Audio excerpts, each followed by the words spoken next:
Halo guys, semangat pagi, salam sehat. Ingat selalu bersama Pak Jo, integral itu mudah. Jangan lupa subscribe. Terima kasih. Assalamualaikum warahmatullahi wabarakatuh. Salam sejahtera bagi kita semua. Semangat pagi adik-adik sekalian. Salam sehat. Ketemu lagi dengan Pak Jo. Kali ini Pak Jo membicarakan tentang fisika, yaitu mengenai keseimbangan. Nah, contoh soal kali ini adalah sebuah pintu gerbang panjangnya 240 cm, tingginya 120 cm, beratnya ini 300 Newton. Ya. Pusat beratnya itu di tengah-tengah di sini, dan berengselkan di A dan B. Kemudian kawat CD ini gunanya untuk mengurangi gaya tarikan pada engsel A. Kemudian tegangan kawat pada CD ini ditambah sampai gaya horizontal pada engsel A di sini itu menjadi 0. Nah, pertanyaannya adalah yang A itu berapakah gaya tegangan kawat CD ini. Kemudian yang B, berapakah besar komponen horizontal pada engsel B di sini. Kemudian yang C, berapakah besar gabungan gaya vertikal pada engsel A dan engsel B. Oke, mari kita bahas bersama-sama ya. Nah, pertama kali yang kita lakukan adalah kita menggambarkan sesuatu yang kita tinjau. Nah, kita meninjau pintu gerbang, yaitu yang kuning ini kita gambarkan. Untuk selanjutnya itu kita gambarkan semua vektor gaya pada sesuatu yang kita tinjau, yaitu pintu gerbang. Nah, untuk itu pertama kali adalah berat sendiri, W. Jadi vektor W ini adalah menunjukkan beratnya. Jadi titik pusatnya ini di tengah-tengah di sini. Kemudian untuk selanjutnya nih, untuk menggambarkan vektor gaya yang bekerja, pintu gerbang ini berhubungan dengan apa? Nah, pertama itu di titik C di sini dipasang kawat ke sana. Maka kawat CD ini akan memberikan gaya kepada pintu gerbang ini. Nah, maka gaya itu adalah gaya yang diderita atau yang bekerja pada pintu gerbang. Nah, kita misalkan gaya tarikan kawat itu adalah FC. Jadi ini vektornya FC.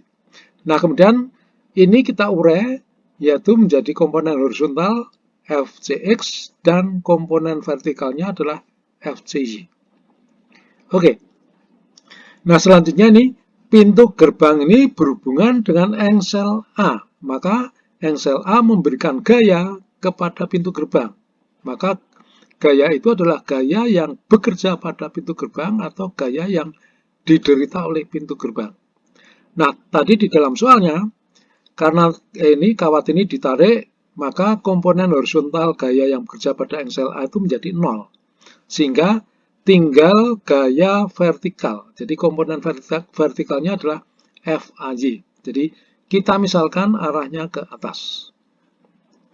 Oke, selanjutnya adalah pintu gerbang ini berhubungan dengan engsel di B. Maka engsel B ini juga akan memberikan gaya kepada pintu gerbang. Berarti gaya yang dilakukan oleh engsel ini diderita oleh pintu gerbang atau bekerja pada pintu gerbang.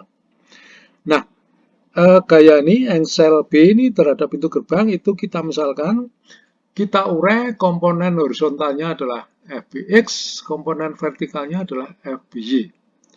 Nah, kedua vektor gaya ini, yang FBX itu bisa kita gambarkan ke kanan ataupun juga bisa ke kiri. Nah, kalau misalnya kita gambarkan ke kiri, kemudian nanti setelah kita hitung ternyata hasilnya negatif, maka vektor yang ke kiri ini salah arahnya.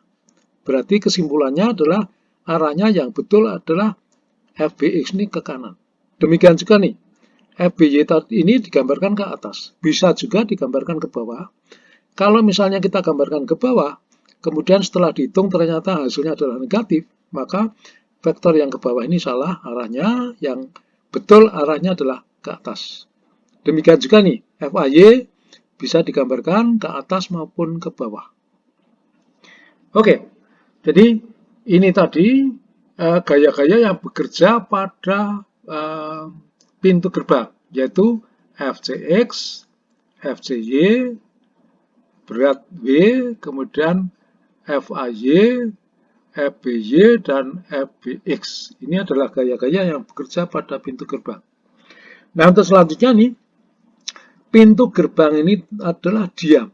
Kalau diam berarti dia seimbang. Maka untuk menyelesaikan kita terapkan syarat-syarat kesetimbangan atau keseimbangan. Nah, syarat yang pertama adalah sigma gaya sama dengan 0. Nah, ini tadi gaya-gayanya itu yang horizontal disendirikan, yang vertikal disendirikan, maka syarat keseimbangan itu menjadi ini. Untuk yang sigma gaya itu sigma fx sama dengan 0 dan sigma fy sama dengan 0. Kemudian syarat keseimbangan yang kedua atau kesetimbangan yang kedua, sigma momen sama dengan 0. Nah, di sini saya pilih titik B itu sebagai pusat perputarannya. Kenapa saya pilih titik B? Karena nanti vektor ini gaya fbx dan fby itu tidak memiliki lengan. Jadi kita jelaskan nanti. Oke. Nah, kita terapkan ini sigma gaya, sigma momen sama dengan 0. Jadi sigma MB sama dengan 0. Nah, sekarang kita tinjau gaya-gaya mana saja yang menimbulkan momen. Nah, pertama nih, FCX. Melalui FCX ini kita buat garis berimpit yang panjangnya tak hingga. Nah, garis ini merupakan garis kerja gaya vektor FCX. Kemudian melalui titik putar, titik B, kita buat garis tegak lurus terhadap garis kerja gaya untuk vektor FCX. Maka titik potongnya adalah titik A. Nah, titik A ini mungkin saya jelaskan ya, atau kita asumsikan titik A itu selevel dengan titik C. Jadi penggambaran engsel ini mestinya mepet ke atas. Demikian juga nih, titik B ini kita asumsikan selevel dengan E. Jadi penggambaran engsel itu mestinya di pojok bawah sini. Oke, tadi BA ini merupakan lengan gaya atau lengan momen untuk vektor FCX.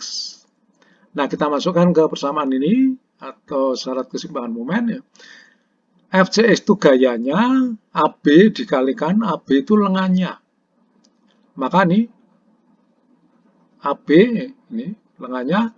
Nah, kita lihat FCX ini ke kiri arahnya. Jadi vektor FCX ke kiri mengitari titik B. Jadi kalau kita putar gitu, mengitari titik B itu arahnya berlawanan dengan jarum jam. Nah, kita anggap momen yang arahnya berlawanan jarum jam itu kita anggap positif. Jadi di sini tandanya plus. Oke, untuk selanjutnya gaya yang lain yang menimbulkan momen itu FCZ. Melalui FCZ kita buat garis berimpit panjang tak hingga. Ini merupakan garis kerja gaya untuk vektor FCZ. Melalui B dengan cara yang sama dengan yang tadi kita buat garis tegak lurus memotong garis ini tadi, garis kerja gaya untuk vektor FCZ.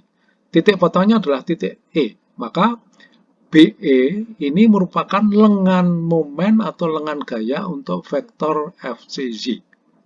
Maka kita masukkan sini, ini FCZ itu gayanya, dikalikan ini lengan gaya atau lengan momen, BE. Nah, vektor ini ke atas, maka mengitari titik B itu berarti dia mengitari berlawanan jarum jam. Nah, momen tadi di sini berlawanan jarum jam itu notasinya positif, maka di sini juga positif karena arahnya sama. Oke, selanjutnya vektor gaya yang lain adalah ini W. Melalui W kita buat garis berimpit panjang tak hingga merupakan garis kerja gaya untuk vektor W. Melalui B kita buat garis tegak lurus terhadap vektor garis kerja gaya tadi untuk W, maka titik potongnya di sini. Sehingga dari B sampai titik ini itulah lengan gaya atau lengan momen untuk vektor W. Maka W ini gayanya, BE per 2 ini berarti ini. B-nya ini, B sampai sini berarti separuhnya. Jadi maka dikalikan ini BE per 2 itu lengannya. lengan gaya atau lengan momen untuk vektor B. Oke, sekarang B ini arahnya ke bawah. Mengitari titik B ini berarti searah jarum jam. Tadi momen berlawanan jarum itu positif, ini positif, maka yang searah itu harus kebalikannya yaitu negatif. Oke, nah kalau kita lihat vektor gaya yang lain ini, FAY, ini kalau kita buat garis berimpit, maka garis berimpit ini merupakan garis kerja gaya untuk vektor FAY. Nah, ini melalui titik B. Maka vektor FAY ini tidak memiliki lengan gaya atau lengan momen. Jadi kalau kita dari B kita buat garis tegak lurus garis kerja gaya itu berarti begini garisnya. Maka titik potongnya ini dari B sampai ke titik potong itu dari B ke sini ya 0, berarti tidak memiliki lengan atau jaraknya berarti 0. Jadi kesimpulannya FAY, vektor FAY ini tidak memiliki lengan momen. Jadi kalaupun dimasukkan ke sini, ini gayanya ada FAY, dikalikan lengannya berarti dikalikan 0. Jadi hasilnya sama dengan 0. Demikian juga nih, FBY dan FBX. Ini garis kerja gayanya keduanya ini melalui titik B. Berarti FBY dan FBX ini tidak memiliki lengan gaya atau lengan momen. Jadi, kalaupun dimasukkan ke persamaan ini, atau syarat keseimbangan momen ini, hasilnya itu sama dengan 0. Jadi, plus 0. Oke. Untuk selanjutnya nih, FCX itu berarti FCX nih. Berarti FC dikalikan cos 30 derajat ini. FCY ini adalah FC dikalikan sin 30 derajat ini. Oke. Nah, besaran-besaran yang diketahui kita masukkan. Cos 30 derajat adalah 0,866. AB itu adalah ini, yaitu 120 cm atau 1,2 meter. Kemudian sin 30 derajat adalah setengah. BE itu adalah 240 cm atau 2,4 meter.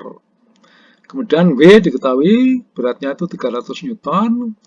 BE itu 2,4 meter. Oke. Maka dari persamaan ini, FC ketemu 160,714 Newton. Oke. Untuk selanjutnya adalah kita terapkan syarat keseimbangan yang lain tuh sigma Fx sama dengan 0. Nah, kalau kita lihat gaya-gaya dalam arah horizontal itu Fbx nih ke kanan, masukkan ke sini ya.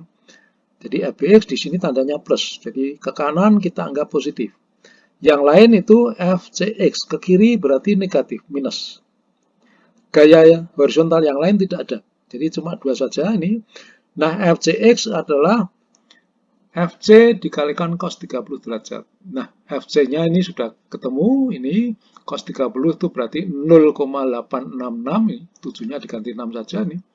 Jadi FC-nya ini 160,714. Maka Fbx ketemu 139,339 Newton. Oke, kemudian syarat keseimbangan yang kedua yang lain, ini sigma Fy sama dengan 0. Gaya-gaya yang vertikal itu nih, FAY ke atas kita anggap positif, nih, plus FAY. FBY ke atas maka ini positif, plus FBY. FCY ini juga ke atas, jadi plus. W-nya ini ke bawah berarti kebalikannya minus, jadi sama dengan 0. FCY itu FC dikalikan sin 30 derajat. Maka selanjutnya besaran-besaran yang diketahui kita masukkan ke sini. FC-nya adalah 160,714, sin 30 adalah setengah, B-nya diketahui itu 300 Newton. Oke, maka dari persamaan ini ketemu FAY ditambah FBY itu 219,643 Newton. Oke, nah FC ini menjawab pertanyaan yang A tadi. Jadi gaya tegangan pada kawat CD. Kemudian yang ini FBX itu menjawab pertanyaan yang B, yaitu komponen horizontal gaya pada engsel B. Kemudian yang ini menjawab pertanyaan yang C, itu gabungan komponen vertikal gaya engsel A dan engsel B. Oke, demikian penjelasan saya. Semoga bisa diterima dengan lancar, dengan baik, dengan gamblang. Namun, kalaupun belum paham, maka video ini bisa Anda putar kembali sehingga Anda menjadi lebih paham. Oke, sekian saya akhiri. Wassalamualaikum warahmatullahi wabarakatuh. Salam sejahtera bagi kita semua. Terima kasih.